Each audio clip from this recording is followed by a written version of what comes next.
We're fortunate today to have the head of the Nebraska State Probation Service with us, Deborah Minardi. Ms. Minardi has worked in the area of probation for 35 years. She started out as an officer on the streets and has worked her way up through the ranks, and again is the head of Nebraska State Probation, adult and juvenile.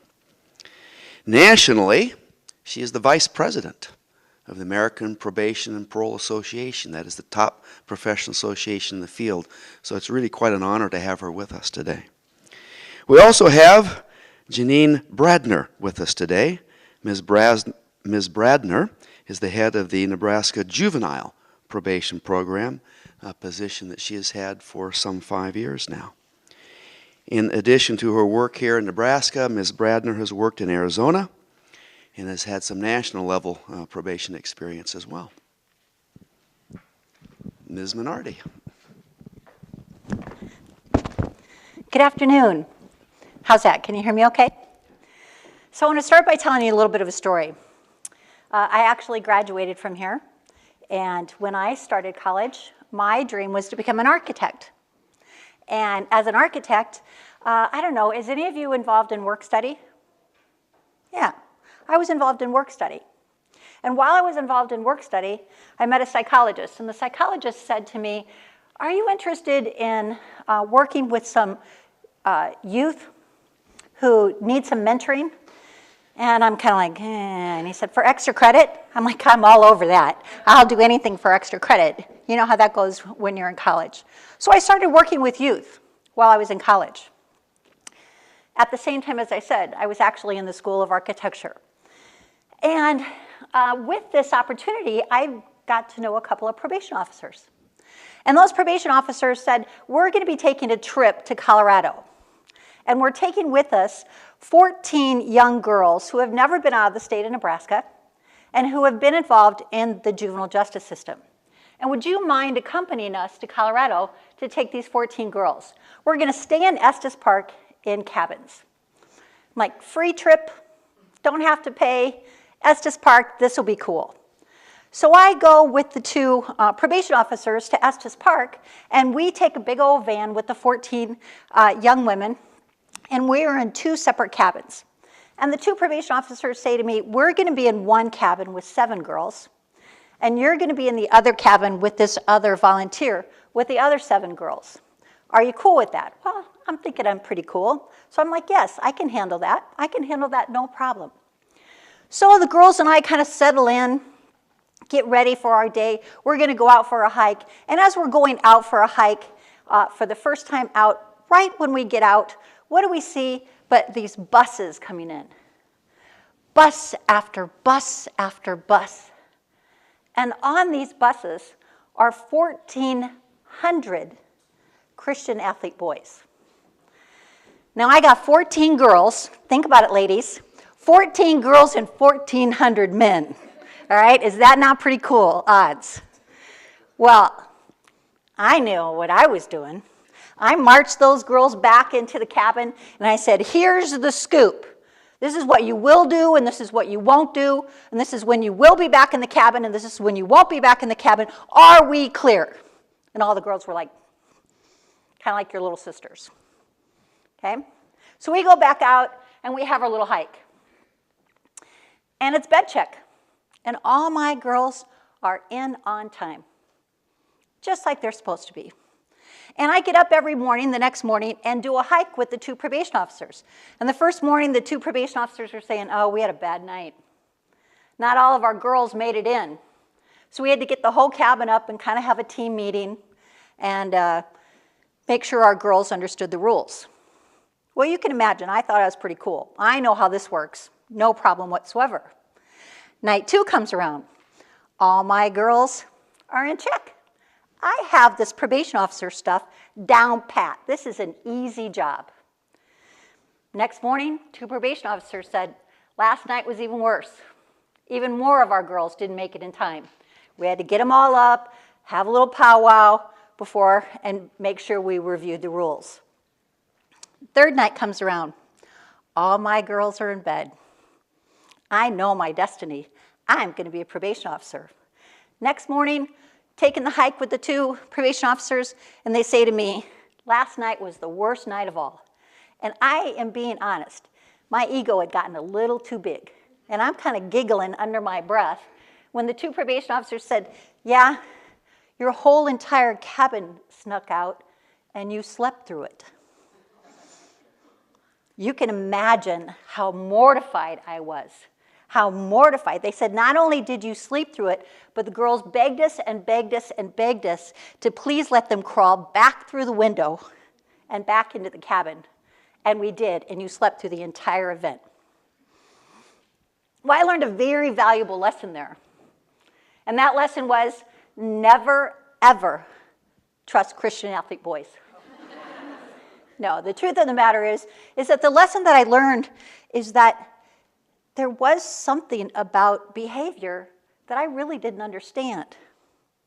And no matter how much you try and tell someone what they're going to do and what they're not going to do and how they're going to do it, isn't what really changes behavior. And it was really and honestly that event that changed my life and my trajectory. I literally came back from that event and switched majors. And now, having been in probation for as long as I've been, I can honestly say this is where I belong. This is where I was meant to be. So I'm going to tell you a little bit about probation that you may not know, and then Jeannie's going to talk a little bit more specifically about juvenile probation, what's emerging in the juvenile justice world. But the first thing that I want you to know about probation that you may not know is most people have a really tough time knowing the difference between probation and parole. Does anybody in here think they know the difference between probation and parole? What's the difference? Parole is where you're in jail and you serve the rest of your time out of jail, where probation, instead of going to jail, you're just Excellent. And the truth of the matter is, though, is that that's actually changed, though, in Nebraska. Once upon a time, it was just as you described. Probation was responsible for helping people before they went into an institution, whether it was jail or prison. And parole was responsible for people coming out of institutions. But in 2015, the laws changed.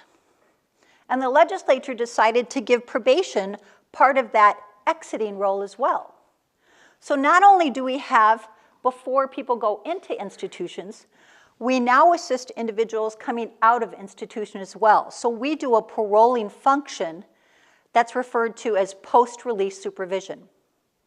So we do both pre and post. I bet you also didn't know that probation is the largest community corrections agency in the state. The largest. On any given day, we have over 18,000 individuals under our supervision.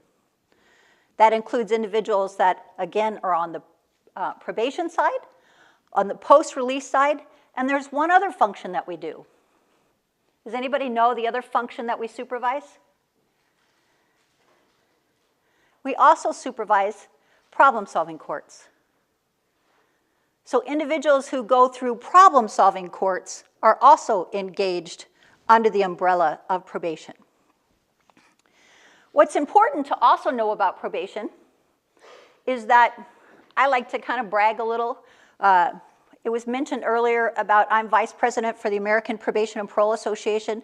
Nebraska has won 5 awards in the last 12 years at the national level from American Probation and Parole Association. 5 different awards.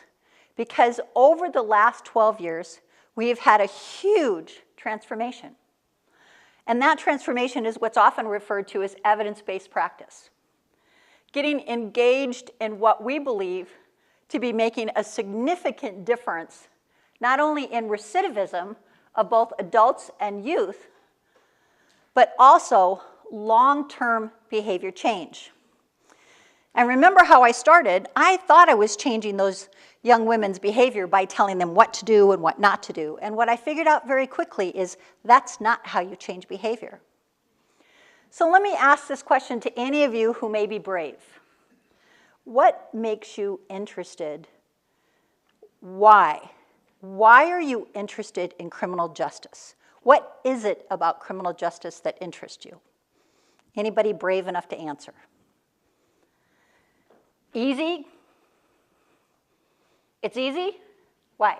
I would say for me, the interest comes from seeing that some individuals have a set of tools that they're given or learn, and some individuals don't necessarily get those tools at the same time. And so being able to be involved, particularly in probation and those types of positions, you have the opportunity as a practitioner to introduce and help people to learn those tools, to then correct their behavior and get them to a better place in their life. So what I'm hearing you say is one of the things that really interests you is that there's this whole idea that people can really change and that you can be a part of that change. You know, I can't force you to change, but what I can do is I can make sure that you understand what it takes to change. And so what is incredible about that is that people usually don't think about the profession of probation the way that it currently sets today. And what I mean by that is, if you've ever watched Criminal Minds, anybody ever watched Criminal Minds? You know, if you like the idea of Criminal Minds, then you'd love the idea of probation. Because one of the things that we do in probation is we have to do what's referred to as a pre-sentence investigation. And our reports are given to the courts to help a judge make a decision about whether or not this person is amenable to change, or whether or not this person is dangerous and in fact needs to be in an institution. So we have the ability to actually examine, what was that person thinking? How was that person thinking? And is that thinking something that we can change? Something that we believe that while on probation, we can help them make a difference? Anybody else? Why are you interested in criminal justice? Nobody else is interested. Come on, be brave. Why are you interested in criminal justice? I think you got a problem. How about some of you might be interested in criminal justice because you like the idea of holding people accountable? Maybe you like the idea of being involved in law enforcement. And so you're in criminal justice because you're thinking about a field in law enforcement. I would say to you that there is an element of probation that involves holding people accountable as well. You may or may not realize, but as a probation officer, I have the power to arrest.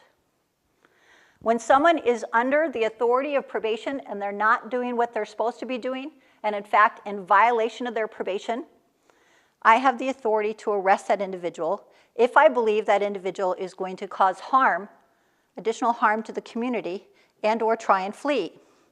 So even in probation, we have a certain amount of authority in relationship to law enforcement. Anybody in here involved in athletics? I got somebody that's kind of trying to, are you involved in athletics? Not here. I mean, I do intramurals. You do intramurals? Like actual athletics or like... Intramurals are athletics. Why I wanted to bring that up is that one of the things people don't think about is that a probation officer is a coach. A probation officer is a coach, and one of the critical things they do is they help coach individuals in terms of improving their life and their behavior. So if you've ever been involved with a coach or ever been a coach, you know that you don't judge the person. What you do is, in fact, you help teach the person. You improve their skills, you give them new skills, and you help them change. It's very much what we do here in probation, both on the adult as well on the juvenile side. We also have what we refer to as high risk and low risk. Individuals receive what we refer to as assessments, risk and need and responsivity assessments. Those instruments help us identify what it's going to take for you to change your behavior. How much resources, how much time, what is it going to be required to reduce the probability of recidivism? And those assessment instruments help drive our supervision. So someone who's engaged in a high-risk category, we know that we have to put more time and energy and resources into that individual. Versus someone who's in a low-risk category, We know that what we have to do is just maybe point them back in the right direction and let them get back on track. Because there's actually research out there that talks to us about if you over-supervise a low-risk individual, you could actually increase their propensity for recidivism. Similarly, there's research out there that says if you under-supervise a high-risk offender, you could increase their propensity for recidivism. So it is critical that we match the right kind of supervision to the right kind of client. So that assessment piece and tailoring our resources. So our high-risk officers, they can be specialized as well.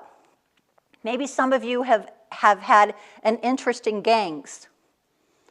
We have officers who specialize in nothing but gangs. Maybe an idea that interests you is working with sex offenders. We have officers who work with nothing but sex offenders. We have officers who work specialized in domestic violence. We have officers who work specialized in substance use problems, so those people who have chronic kind of behavioral health, substance problems, addictions, or mental health. Officers also have specialties in probation. So they may work with just a very specialized kind of caseload. Our high-risk officers have very low caseloads because, as I said, they have to have the resources and time to work very specifically with individuals to help them reduce that propensity for recidivism. Versus a low risk, an officer who's dealing with a low risk caseload, they may have lots of people on their caseload because as I said, maybe they just need to point them in the right direction and help them get back on the right track. So we are very, very strategic in probation as well, both in adult and in juvenile. We don't treat our adults like we treat our juveniles. We treat our juveniles much different, and as I said, Jeanne will talk a little bit more about that. Across the state, here's one of the other things that I love about probation. We work for the court. Now, if you have any interest in law, I love working for the court. I love going into the courtroom and being the person to discuss with the judge the case. And that's what probation officers get to do. They appear in court and have a direct relationship with the judge around a particular case. I also love saying that I work for the Supreme Court. Maybe you didn't realize that, but probation is not part of the executive branch. They're part of the judicial branch. That gives us an opportunity to have this really unique relationship with the court because we are an arm of the court. So if you have any interest in law, you may like the fact that you are actually engaged in the court and in the courtroom, and you are a right hand to that judge and the information that that judge takes into consideration. Before I turn it over to Jeanne, the last thing that I want to say is that don't sell yourself short in terms of your interest in probation or your interest in criminal justice. If you have an interest in technology, for example, the future that's coming in probation is predictive analytics. In the not so distant futures, we'll be using artificial intelligence and predictive analytics to help us with our caseload management, to help us understand that criminal thinking, to help us understand that predictive analysis about what's the best kind of treatment to put with the right kind of person. That's part of our future, and we need people in technology that are interested in criminal justice. Maybe you're interested in, as I mentioned, behavioral health. We have probation officers who are treatment officers. They work for us, but they have a special license in behavioral health. They're either a substance use counselor or maybe a mental health. They have a mental health license, and they're actually chose, instead of doing therapy, they've chose to work in probation as well. So there's lots of different kind of branches that probation have that most people have no idea that we are involved in. So if I've done anything today, what I hope I've done is I've created a little tiny spark. So if you're sitting here as a freshman or as a senior and you're still trying to decide where might my life take me, just remember my story. I am in architecture because every day I help people change. I build people's lives. I build their lives with them. and with their families and with the court and with law enforcement and with the behavioral health system. I accomplished my architecture in such a way that makes a powerful influence on the safety of our communities. So if you're interested in criminal justice, I applaud you. The world coming in the next few years is going to be amazing in this field. And I look forward to seeing you in our office. Jeannie?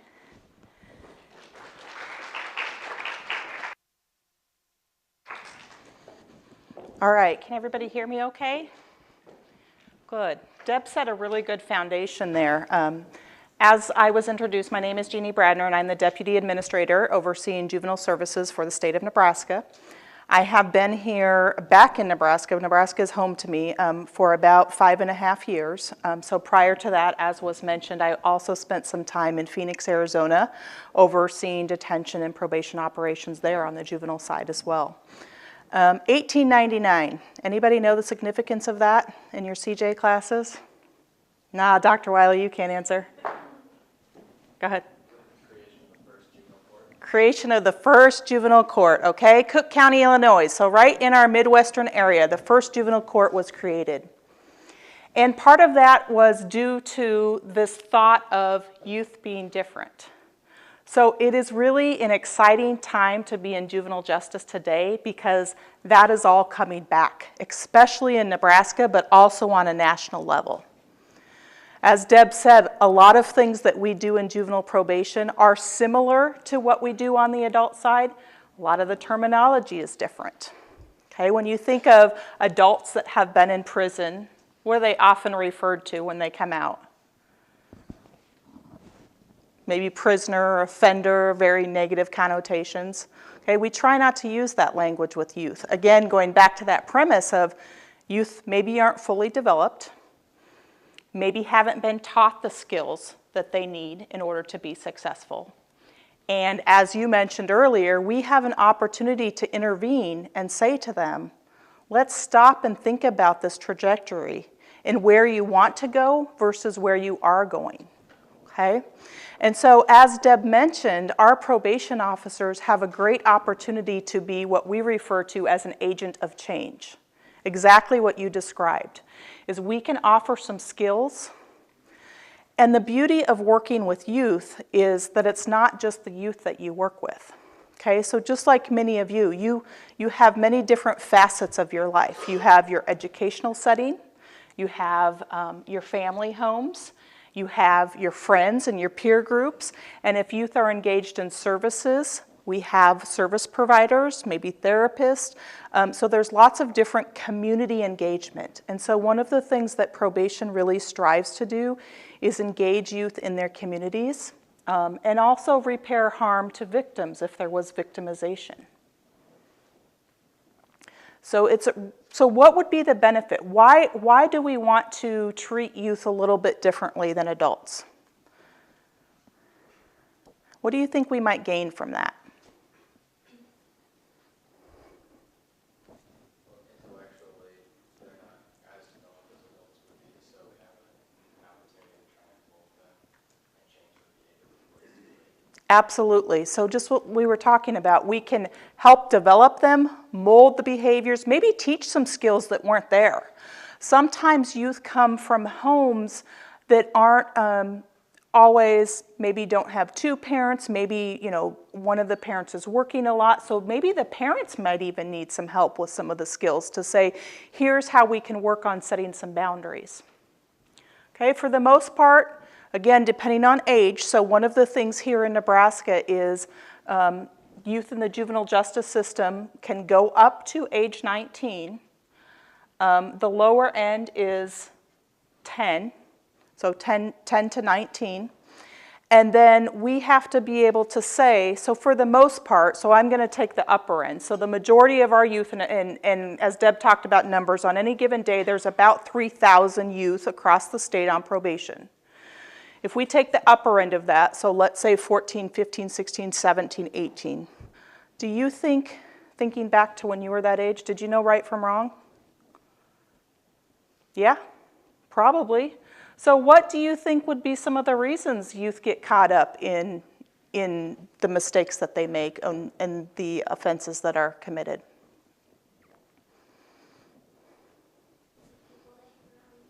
What's that? The people they hang around with. People they hang around with? Is that what you were going to say? Okay.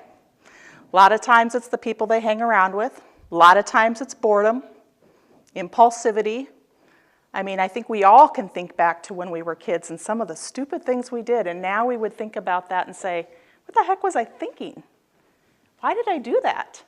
I don't know. I was caught up in the moment. I didn't know how to say no to my friends. I was bored. I didn't know what else to do. So it is very much a teaching moment. And so as Deb said, not lecturing, not talking about what's right, what's wrong, what you should, what you shouldn't do, but what are your goals? How can we help you get there? And so there is a great opportunity to be, as I said earlier, this agent of change to help youth and families get there. And it's not done in isolation. And sometimes people love that part of it because on a day-to-day basis, if any of you have ever talked to a probation officer, one of the things that they will say is that no day is similar. Every day they come to work, it's something different.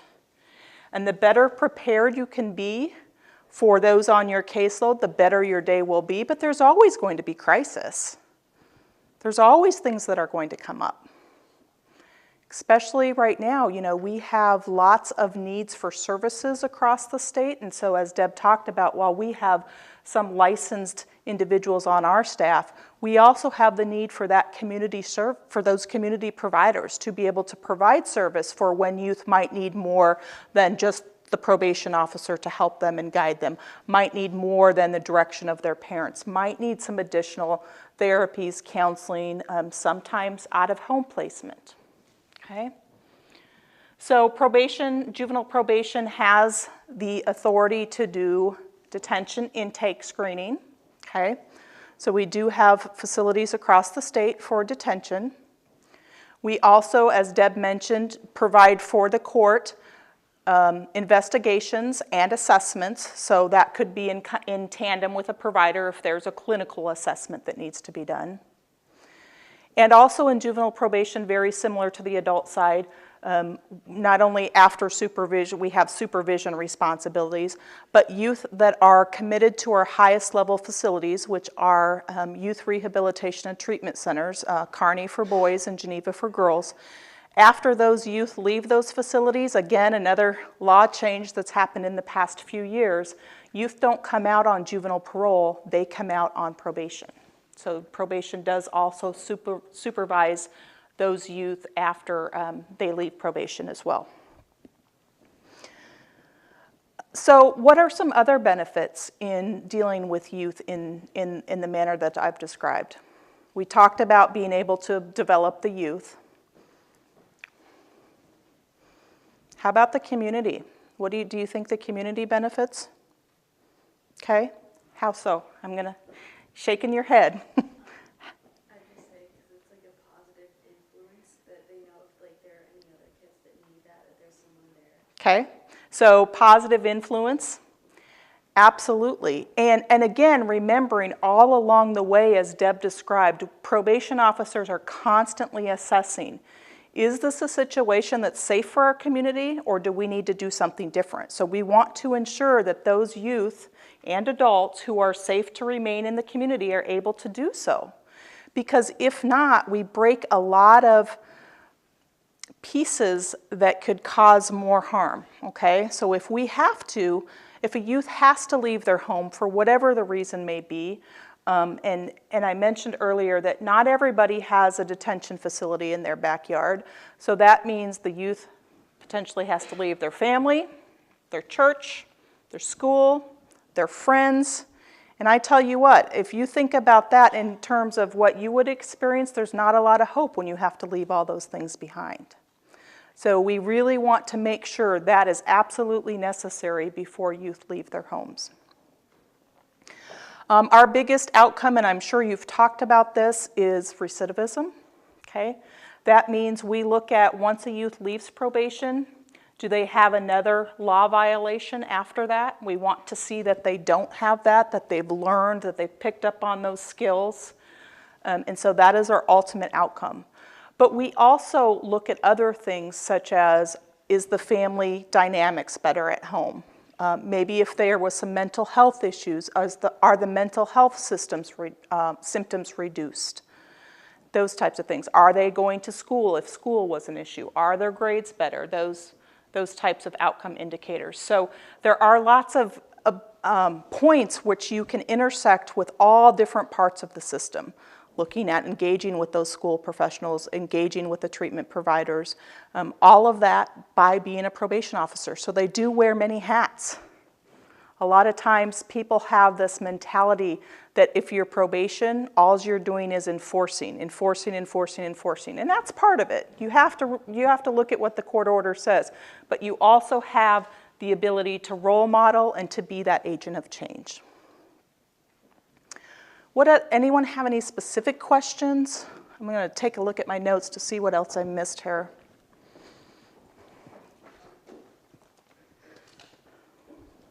Oh, the other thing is I would say, and I'm sure you've talked about this in your courses as well, overall, I think part of the exciting piece about being in juvenile justice at this time is that overall there's been a decline in crime and delinquency. So we can do things differently and know that our communities will still be safe. And so as we look at that, we always constantly look through that lens too of what is the overall crime and delinquency.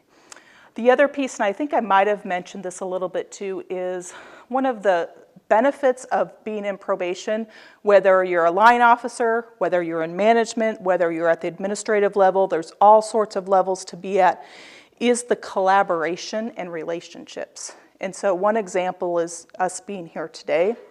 Many people in the room we collaborate with. We do lots of research with Dr. Hobbs' group.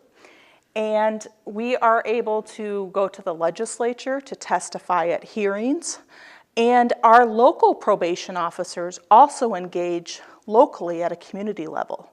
So there's lots of things that happen at that level where we're trying to say this is a sense of community. And we all want to be safe, have safe communities, but also ensure those adults and juveniles that are able to be out in the community and work through things that are happening are able to do so. So we always have to look at that. Can we do it without sacrificing the community safety? Talked a little bit about language. We very purposefully use different language. So they're youth. They are juveniles. We steer clear from the term offender. A lot of times when we have conversation, and again, depending on which side of the spectrum people are on, this is still about holding youth accountable. So probation is not a free pass. It's not a, we forgive what you did, but it's about, there is a way to be held accountable for that. And so we do have youth that have to acknowledge that what they did was wrong and how do they move through that. But as I said, one of the most exciting pieces is that policymakers, both on a state and national level, are really interested and invested in juvenile justice reform efforts. Some of that can come back to finances as well. So as you can imagine, it costs quite a bit of money to have a youth out of home. And so the more youth that we can safely keep in their home, the better that is at the state level financially and what that looks like. So there's motivation that's financial. Also just ensuring that youth do fully develop and become those citizens that are able to be part of the community, pay taxes, vote, take part in that. So we want to be able to have individuals restored as they go through probation. So what questions do you have? Okay. What does a typical day look like For me in particular? Well, let me start with a little bit of a disclaimer. So as I mentioned, there's some different levels of probation. And so we have an officer in training. So across the state, we have 12 judicial districts. So each of those districts has different levels of officers, as Deb talked about, specialized officers, the chief probation officer. And then I'm at the state level. So I oversee probation for the state, juvenile probation. under Deb's leadership. And so I would say the good news is that no day ever looks similar. On a variety of days, there are, of course, lots of meetings, so you have to like meetings. I am able to engage with the legislature, which was one of my favorite things. I like meeting about policy and about looking at how things should look for our juveniles in the state. I meet with providers, talking about what our service needs are. We also meet, because we provide technical assistance to all of our probation districts. You can imagine we meet a lot with the probation districts, so we are out traveling across the state. Deb alluded to earlier that we work under the Supreme Court, so we also have the ability and to engage with the Supreme Court, the Chief Justice, and the justices, so that in particular is really exciting for me as well. I'm sure I'm probably missing some big pieces. Deb, anything else you would add to that about a typical day, if there's such thing? Well, I would agree. I don't think there is such a thing as a typical day, but what I do want to say, talking about from a probation officer perspective, is that again, it depends upon the type of officer that you are. If I'm an investigation officer, today I may be doing a homicide investigation. Tomorrow I may be doing an investigation having to do with the repeat drunk driver. Again, all of the investigation officers prepare these investigations for the court, and the court uses those investigations to decide what's going to happen during sentencing. If I'm a supervision officer and I have a low-risk caseload, I may be engaged in looking to see if any of the individuals that I have need assistance on that particular day. If I'm a high-risk officer, I could be running a group. I could literally be engaged in a training session with my clients and running an MRT group, or running a Thinking for a Change group, or running a cognitive group, or even running an anger management group. So there's a variety of things that an officer does during the course of the day. They may spend one day just out in the field visiting homes to see if their client is in compliance or how they're doing at home. Maybe engage with the rest of the family, the spouse or the kids. Maybe stop and do employment checks. So again, every day is different. It is whatever it takes. That's the part that I love too. Whatever it takes to help you. Whatever it takes to make a change. So it can be it can vary substantially. A lot, also, as Jeanne has alluded, if part of your interest is this administrative level, you get to be engaged in writing policy. And I'm not talking policy for the agency. I'm talking about you're working hand in hand with senators, crafting the future. I mean, how cool is that? That you know what you do can affect the future of the laws around what happens in the state of Nebraska. One of the most significant, and Jeanne has mentioned it a couple times, in the last few years, the juvenile justice reform and the adult justice reform have changed justice tremendously in Nebraska. Prior to LB 605, which was in 2015, we were facing this prison crisis, and they were looking for ways to help. And for a long time, we stabilized in terms of how many individuals were going into the prison. Now we see that starting to go back up again, so they're evaluating what else can we do, what else works. Problem-solving courts work, probation works, juvenile probation works. How can we expand that? What would that take? Who needs to be in prison because they affect our safety, and who can be in the community that we can help to make change? So I've kind of gone off a little bit on a tangent on your question, but it varies so much, and that's, again, part of what I love so much, is that whether it's partnering with diversion, whether it's partnering with law enforcement, whether it's partnering with an attorney or a judge, every day is different, and you have just such a vast opportunity for people in the justice system to engage and be a part of a bigger process. And I would add to that, in probation we have a lot of acronyms. So one of the items that we stress in our new probation officer training is an acronym that's called FREE, F-R-E-E. And so talk about the traits that a probation officer would need.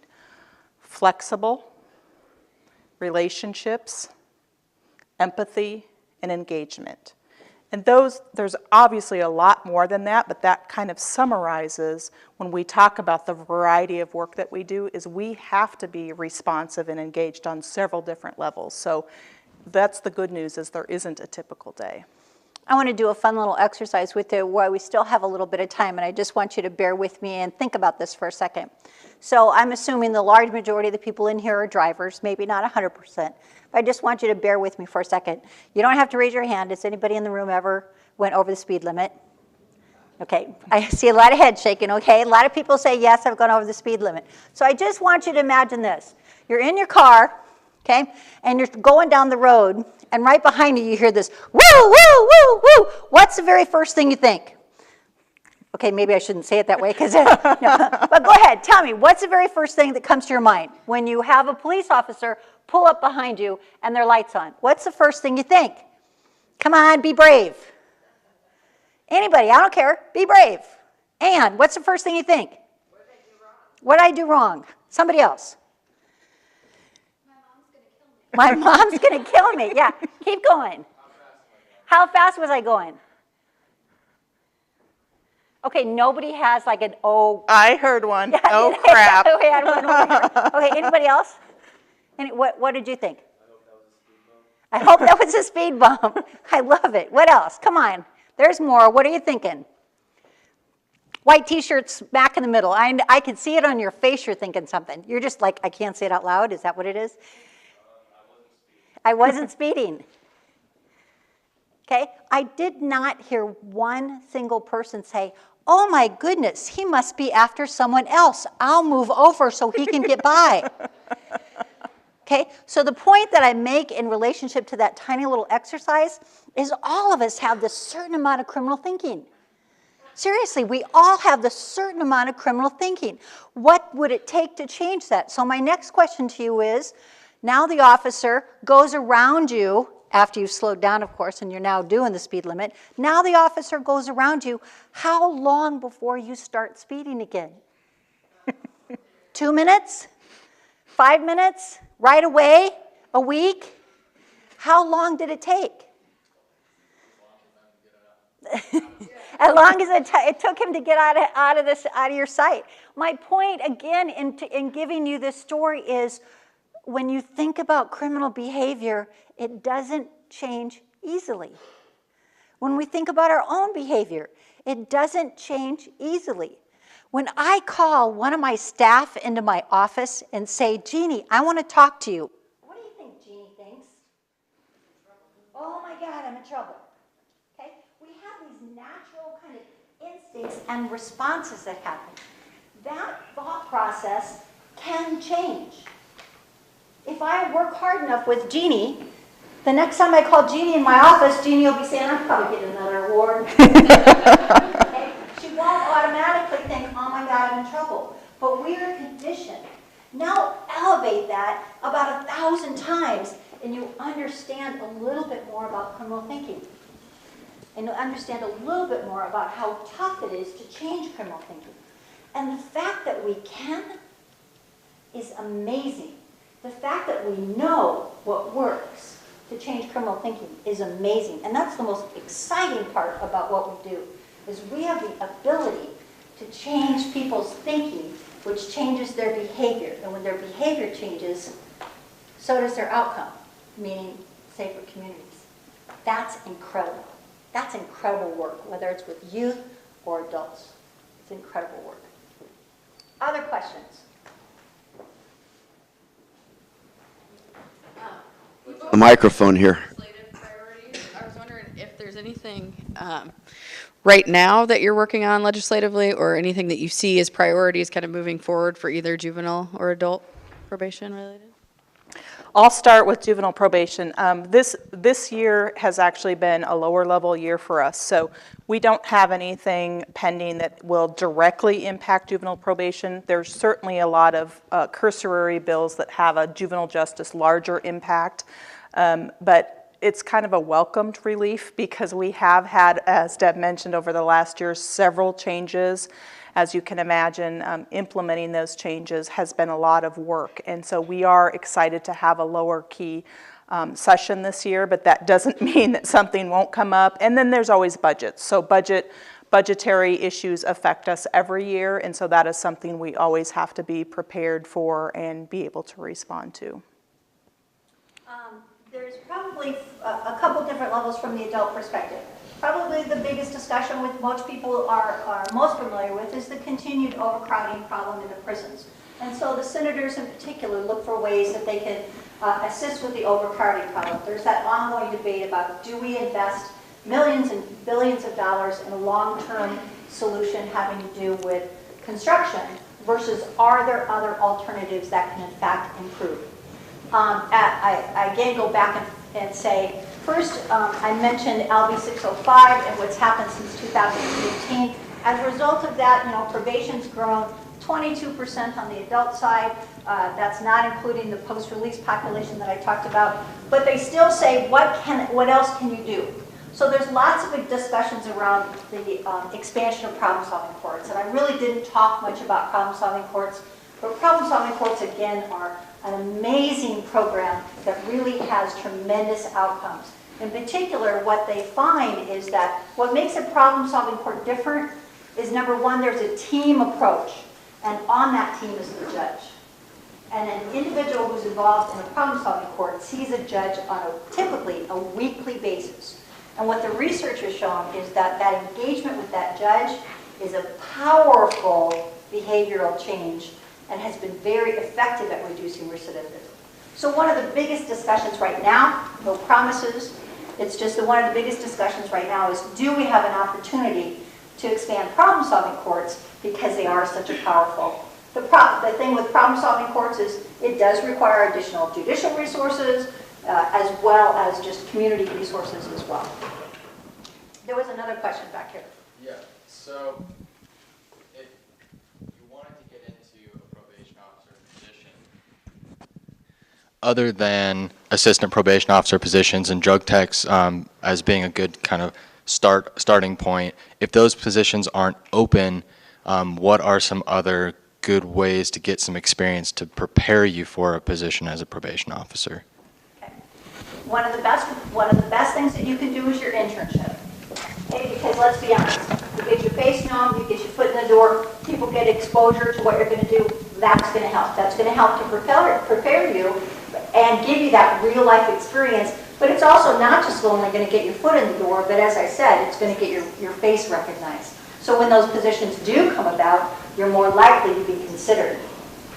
If you're talking about, many people come out and they say, I really like that idea about that specialized officer. I really like that idea about maybe working with gangs or working with high risk or something of that nature. That requires what we refer to as case management experience. So you literally have to be in a scenario or a situation where you're having some actual case management experience behind you, because an officer is required to have a minimum of 2 years case management to go into that hire. So either they come up through the system, having gained that 2 years, or if they have experience outside the system, they can come directly over into those positions. I would add to that too that a lot of individuals that come to us from probation don't always come right out of school, that they are maybe interested in the time at service providers. So we have a lot of individuals that maybe start out doing tracker services, intensive family preservation services, or working with an agency like Cedars or Boys Town or something of that nature, and really get some experience and exposure. Again, you're still in the circle and you're still seeing youth on probation and getting that exposure, so sometimes that's also an avenue for officers to come to us.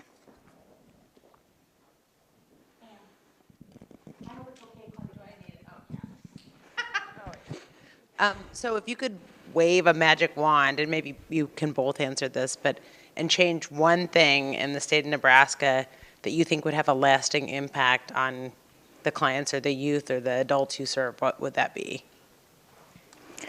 Well, that's a pretty easy one for me. It's easy to say it. I don't know that it's as easy to do it. But we collaborate on many different levels within the state. But we really have to get down to a shared vision about what makes youth and adults successful. And so we have many partners. And so if all of our partners at the table don't have that shared vision, and I think one of the partners that I probably didn't mention during my talk here was also Department of Health and Human Services. So we also have a subset of youth on probation that either have a history of child abuse and neglect or maybe lack of permanency or currently have that. So we have some youth that are involved in both of our systems. And so for us in probation, while we've got families that may need extra assistance, it really is the adults at the table that sometimes don't have the right vision and changing the culture. And that's many stakeholders. You know, that's legal parties, that's all sorts of people that need to come to the table. We still do live in a conservative state, and we still sometimes think that youth just need to be punished and that will change the behavior. And so to me, it would be just system partners being on the same page. I'm going to cheat, and I'm going to not only echo what Jeanne said, but reform does not happen in isolation. So probation can't make juvenile justice reform on the adult or on the juvenile side unless you have judges on board, unless you have prosecutors on board, unless you have defense attorneys on board, unless you have communities on board. So that stakeholder piece is just so critical for real reform. I mean, real reform. Remember that the United States still incarcerates people way higher than any other country, way higher proportionally than any other country. But if I were to say not having to take that one, because Jeanne took that one, and just to answer myself, the other thing that we face from the adult perspective is we really face something that goes beyond kind of the criminogenic factors, and that is what I'll refer to as the Maslow. You know, if you've all heard of Maslow's theory, we have a lot of people out there who you know, are engaged in the justice system because of where they live and how they live, and the fact that they're trying to feed their family, or the fact that they're trying to survive. You know, they're literally trying to survive, stay alive. And so until we have, you know, more economic development and more stable housing opportunities and things to that nature, we're never going to solve the problem. When we got into the business of doing post-release supervision, so in other words, again, those individuals that are coming out of prison or out of jail, the very first thing that we discovered that probation had not previously been in the business of, and that was transitional living. We never had to deal with transitional living because we always had the front end and they were already in their home. Well, now these people are coming out of institutions and they don't have homes to go back to. People don't want them anymore. So we had to deal with transitional living and get in the business of transitional living, and that has been really eye-opening as to how difficult that is to create it, but also the fact that how much of an impact that plays in success.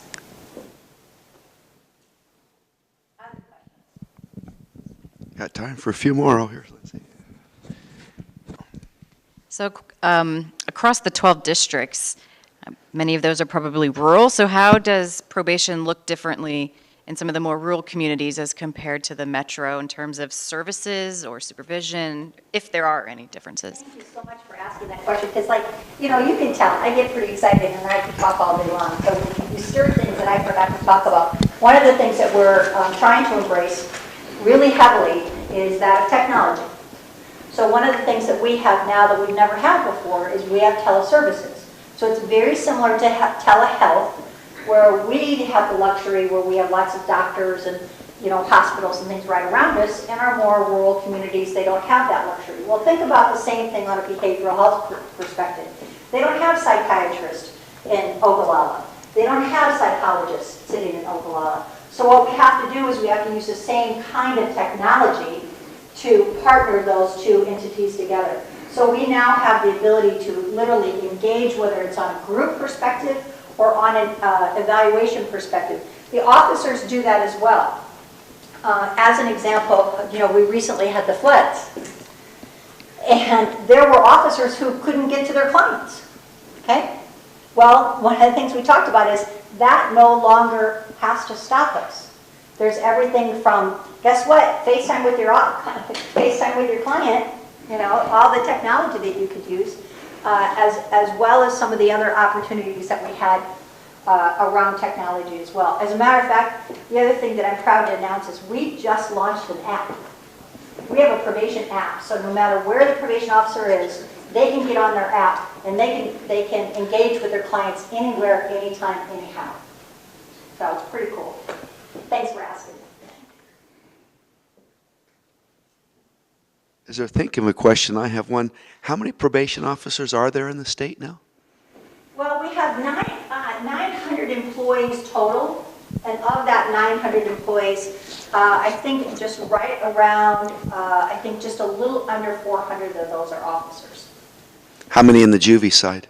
No, that's including that. Yeah, that would be total. I don't know the exact number. Just but rough. I think it's probably maybe 125-ish. Okay.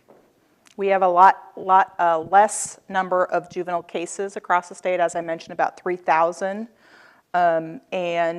But we are looking at that constantly because, as we talked about, is we have to do some pretty in-depth work with juveniles. So we're undergoing a study currently right now to say, is the ratio of officers to clients that we have currently existing enough, or do we need to lower? Because right now for our high-risk juveniles, we have about 1 officer to 15 clients, and other juveniles 1 to 30. And so we're saying, is that where it needs to be? Because we're seeing some national research that is telling us that it might need to be quite a bit lower. Thank you. One more. Okay, so I work for a law firm in the legislature, so I've listened to kind of a lot of what you guys are talking about this year, the discussions and things like that. I was just wondering, because of all of the issues with funding and things like that, especially of rehab centers and things like that, how do you think that kind of trickles into the justice system, and how is that affecting what you guys do? That's a fabulous question. And as I mentioned, funding is one that we have to constantly consider. Right now for probation, the good news is we're sitting pretty good with what we're at funding-wise for staff and services. But as additional funds need to be reverted and things like that, it could impact us. But you hit something really key there, and it's our provider relationships. So we have heard for quite some time, in fact, the past 6 years that I've been here, every year we hear from providers that the money that we're paying for services doesn't adequately provide what it costs to do services. And so a lot of our provider networks are doing fundraisers, are looking at other ways to gain additional dollars, but some of them aren't as creative or maybe don't have as many options in the more rural areas, as Dr. Wiley brought up before. And so service is one of those things that we have to pay attention to and we have to focus on, and we have to think differently about it. So we have been fortunate to be able to say, how do we have this service available? Instead of saying, well, we used to pay an hourly rate, maybe we have to structure that rate differently, because especially in our more rural areas, we may have three people involved in a service, and then 0, and then 6, and then 2, and then, so there's a lot of fluctuation. So all of those things impact us and impact our probationers. One of the things I will add to that as well is that we don't pay for everything. We provide financial assistance, so some families are better positioned to be able to pay for services or might have private insurance or Medicaid services. So anytime there's a change, whether that be Medicaid or any type of funding, that definitely impacts us and our clients. But we try to do what's best for them and be able to focus on services that they need, especially for our high-risk populations. I don't know if you have anything to add. Well, I would just add from a higher level perspective, I'm a big believer in bake sales, so we'll probably do it. No, I'm just kidding. We're not going to do bake sales. I really think that that's when it comes down to some really hard decisions. You have to decide about, do you let the caseloads get bigger? Because that's not a good idea. When you have officers whose caseloads are double what they should be, that doesn't accurately help reduce. You have to make really tough decisions about what the priorities are. And that's the same position that the senators are in.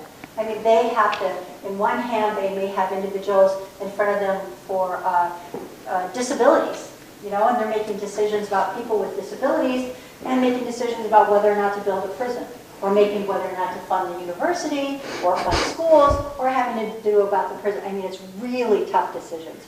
Yeah. I'm really glad I'm not a senator. We make our pitch, and in terms of what we can do to help, again, make the community safer, but the real decisions come down to them. And if we are faced with those kind of cuts, what we try to do is you never want to sacrifice with the high risk.